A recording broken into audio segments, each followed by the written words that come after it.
झकास हम अपना क्लास में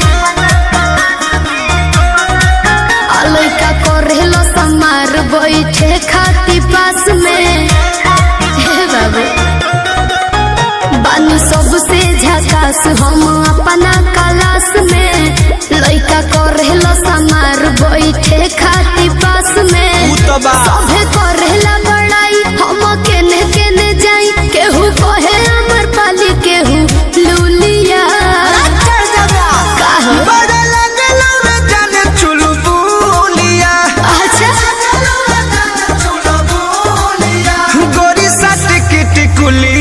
पढ़े जब जानू स्कूलिया पढ़े जब जानू स्कूलिया। अरे चुप रहो।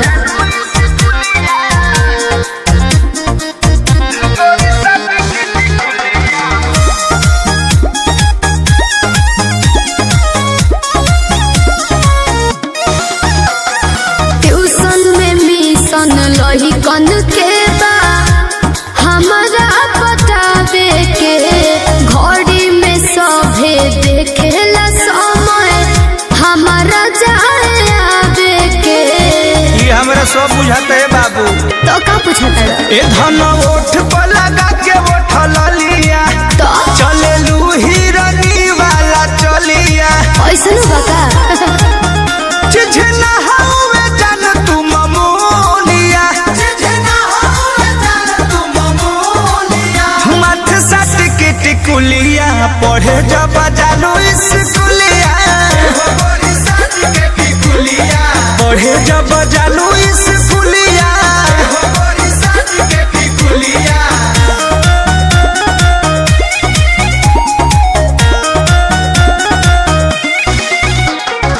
Music by Arya Sharma. अरे फेरा में हमारा लागल बाड़े प्रमोद विशाल हो सोनू सुधा कर डेरा पर पूछस हाल चाल हो। पप्पू पिंटू लागल बड़े बाबू तो का करे बाए कही के निकल जालू हंस के जीवी रह जाला भीतर तरस के हमसे मजा ले ले सखी तोहर जूलिया